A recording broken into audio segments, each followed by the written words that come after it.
Les artisans et les désignés ont utilisé ces caractéristiques pour créer des systèmes de construction joyeux et esthétiques. Les découvertes archéologiques nous montrent que l'homme a utilisé le cuivre dans plusieurs domaines au cours du dernier quart du siècle dernier, notamment dans les bâtiments, pour faire de nouveaux styles, avec une variété de couleurs et de formes différentes.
Les murs revêtus de cuivre sont un élément de désigné moderne, aussi bien à l'intérieur qu'à l'extérieur.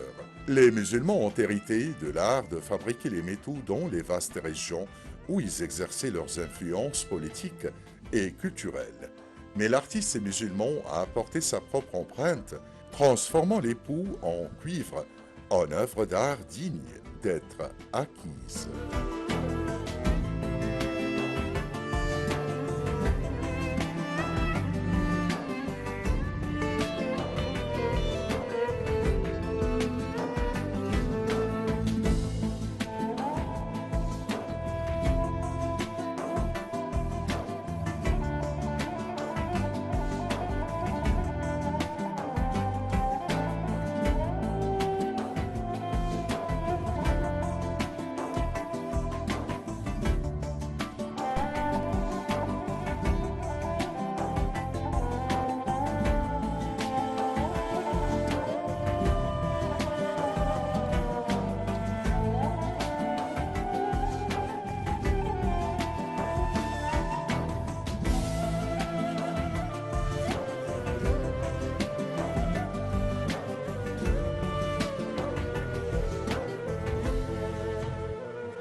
Les artisans musulmans ont pris de l'Inde la fabrication des épées et des poignards, et du Levant et de l'Égypte, ils se sont inspirés des traditions de la bijouterie.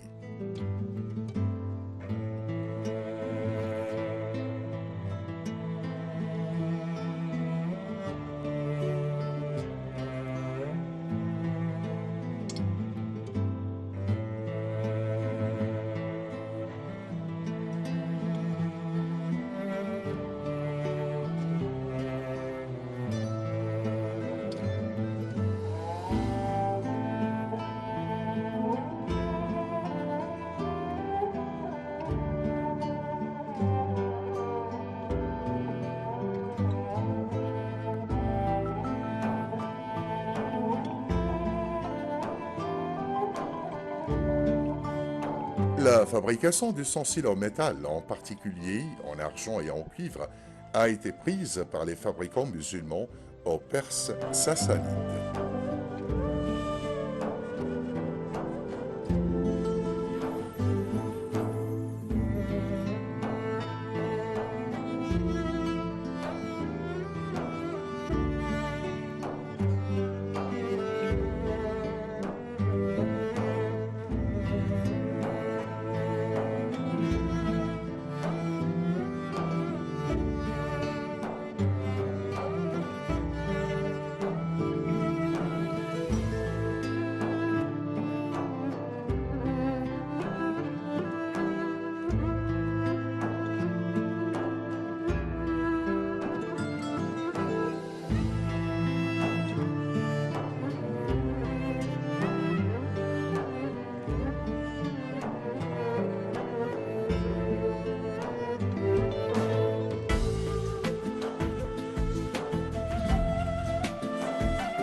La période mamelouk nous a également fourni un ensemble de lampes en cuivre ou en bronze.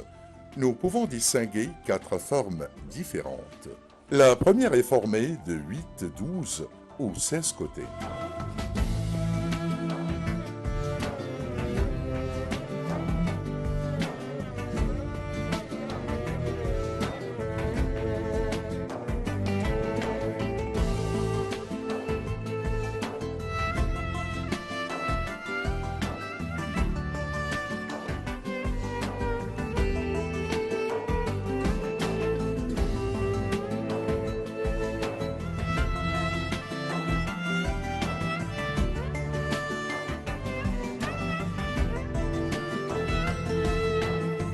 La seconde est une large forme conique en bas et pointue en haut, avec 8 côtés, munie d'animaux et recouverte d'un dôme hémisphérique.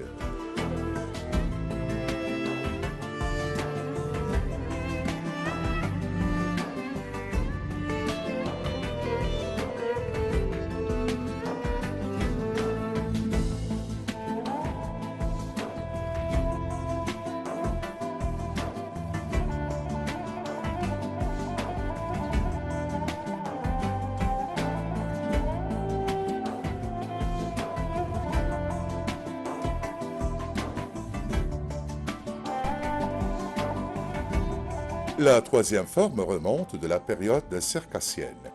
Elle combine de manière générale les 2 premières formes.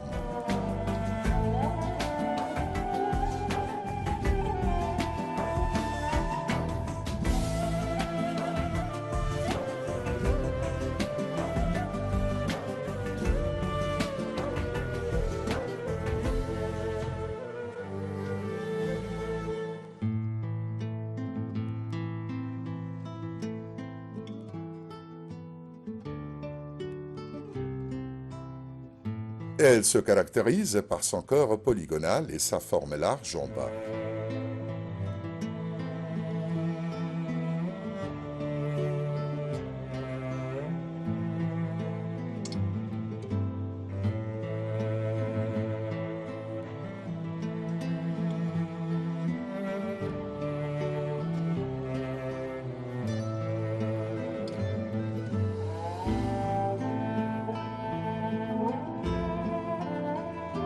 La quatrième forme est apparue à la fin de l'ère mamelouk et elle ressemble à un arbre avec une large gamme de cercles qui ressemblent à des branches d'arbres et à des brindilles.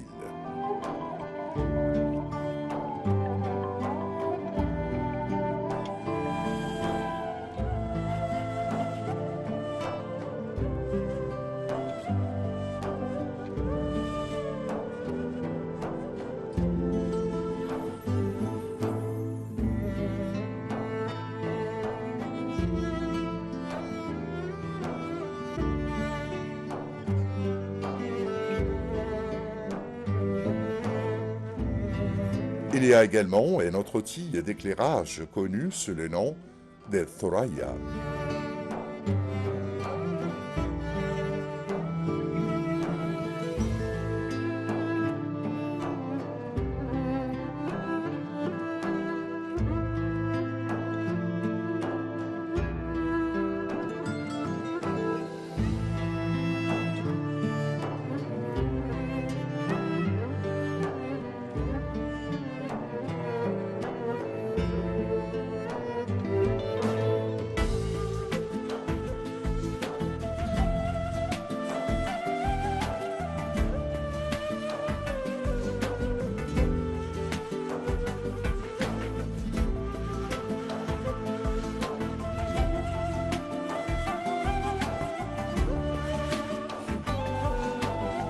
L'un d'eux nous a été transmis de l'ère des Mamelouks circassiens et il se trouve au musée d'art islamique du Caire.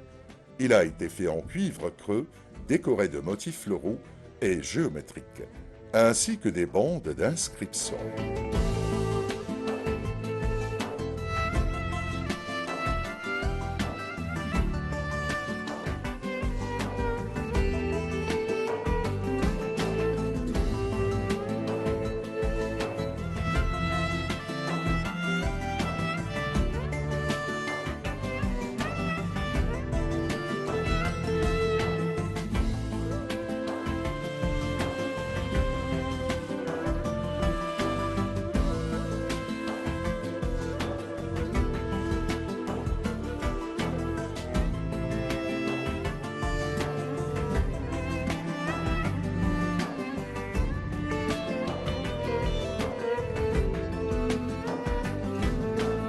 Nous avons également reçu un autre instrument d'éclairage, à savoir des lanternes, qui étaient courantes à l'époque mamelouk, notamment une lanterne préservée au musée d'art islamique du Caire, faite en cuivre creux de forme hexagonale, portant le nom et les titres d'El Mansour Seyfeddin Abou Bakr.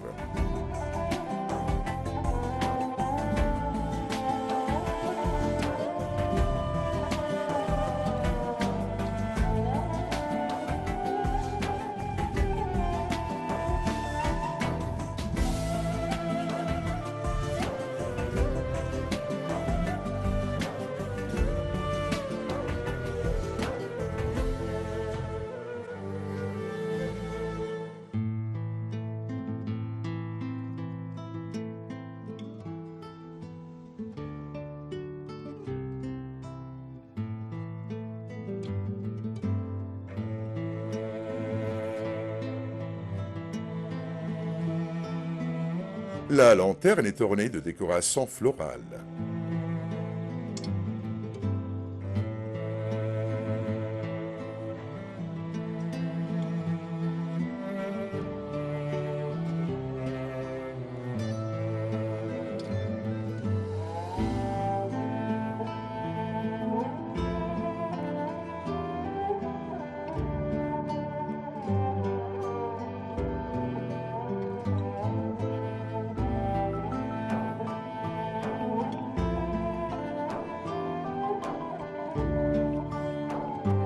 Il existe également un autre type de lanterne appelé par les archéologues et les spécialistes de l'art islamique El Meshkawat.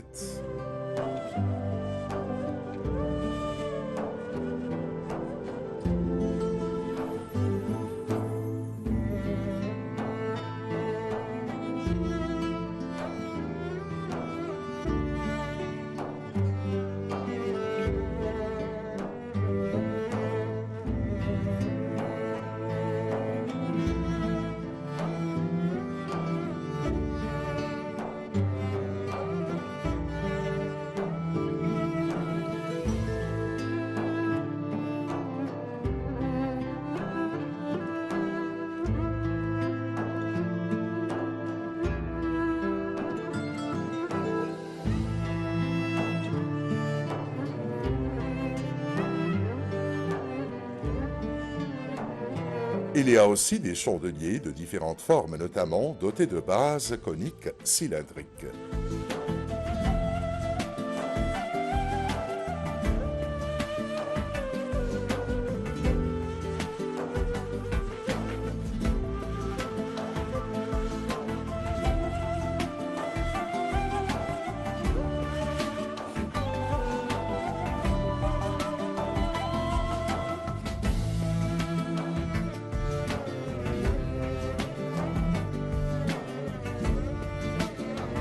Une autre forme de chandelier était répandue à l'époque mamelouk, réunissant les formes des chandeliers fatimides et ayyubides, que les ulémas appelaient les minarets.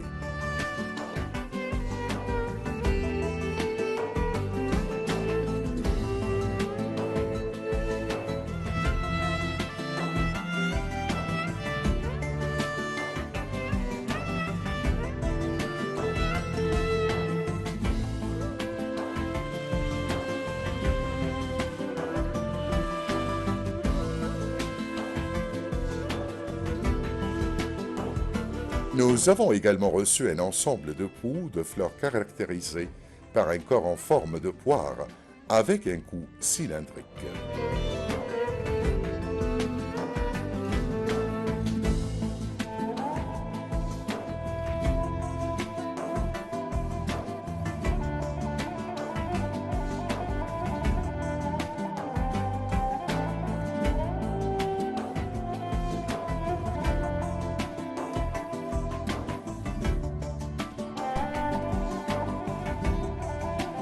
Il existe également des bouteilles utilisées pour la conservation des parfums et de l'eau rose, notamment une bouteille incrustée d'or et d'argent au musée d'art islamique du Caire.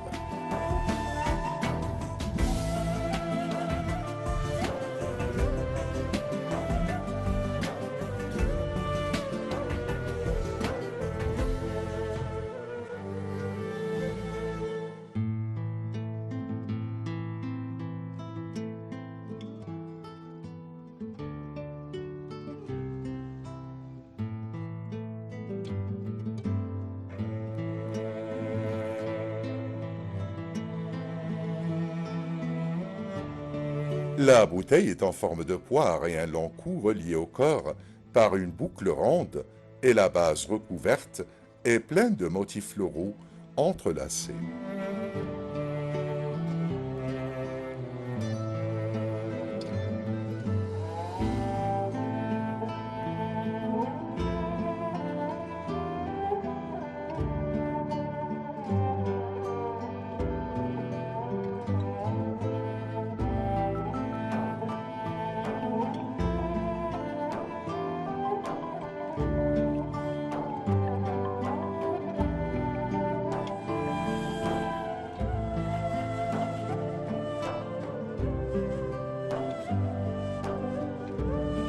La fabrication des miroirs en métal était répandue à l'époque mamelouk. Les miroirs avaient la forme d'un disque rond à deux faces, une face brillante, polie, et l'autre face ornée de divers motifs, avec une poignée supplémentaire pour les retenir.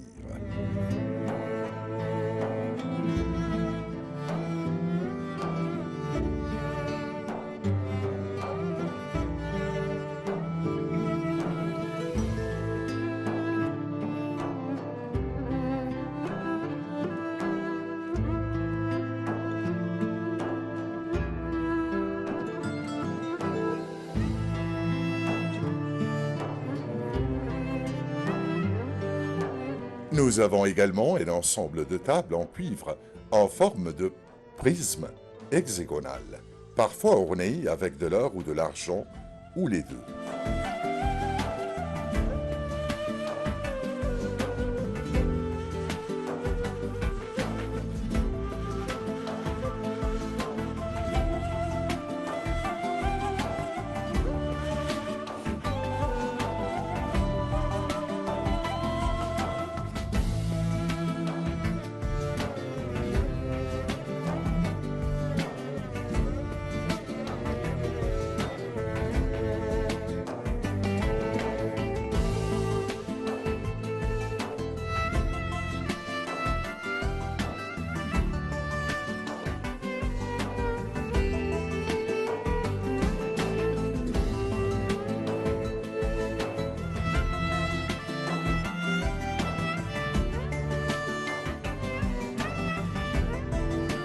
Certains savants ont connu ce qu'on appelle les chaises de dîner.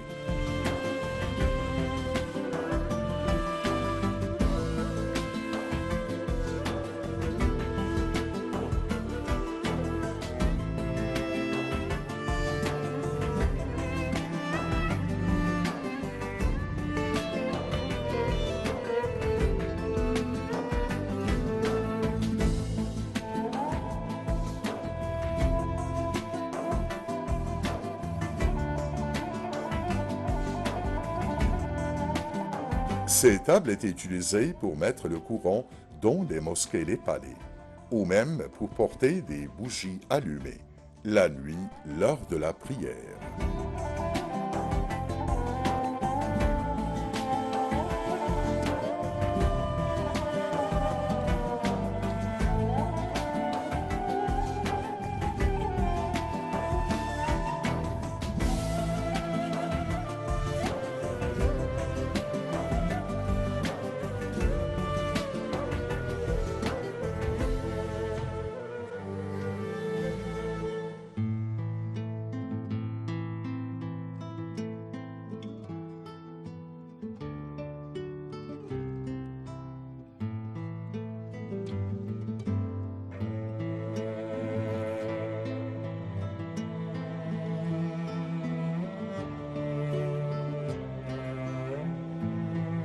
Il n'est pas exclu que ce type de table R ait été utilisé pour poser les objets d'ornement, en particulier en bois.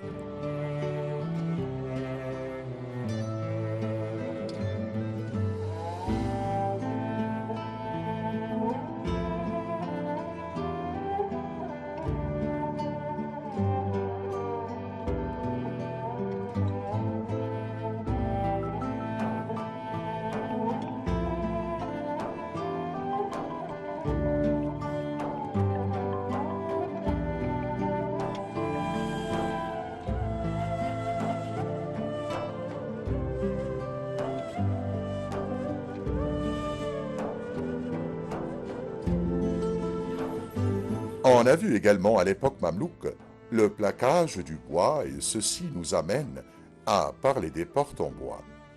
Et nous ne devons pas oublier la porte de l'école de Sultan Hassan, qui a été transférée à la mosquée d'El Moaïed-Chikh en 819 de l'Hégire, 1416 après Jésus-Christ.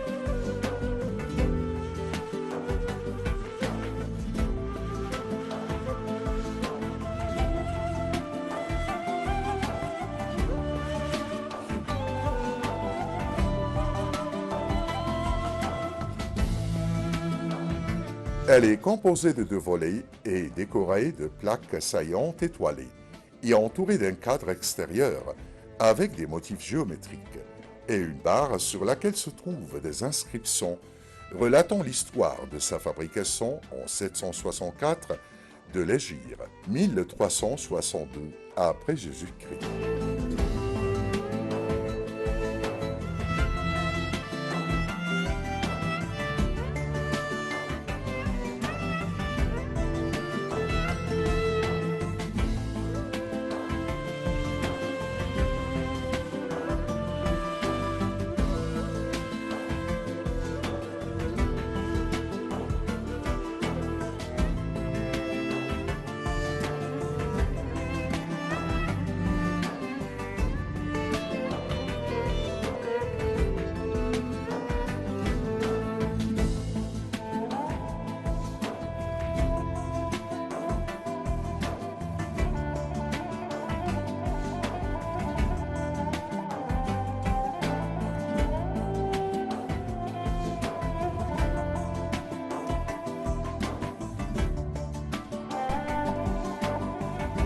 Les armes ont également suscité l'intérêt des dirigeants mamelouks, qui ont pris soin de fournir les matières premières nécessaires et de créer leur propre usine, connue sous le nom Zerdechana.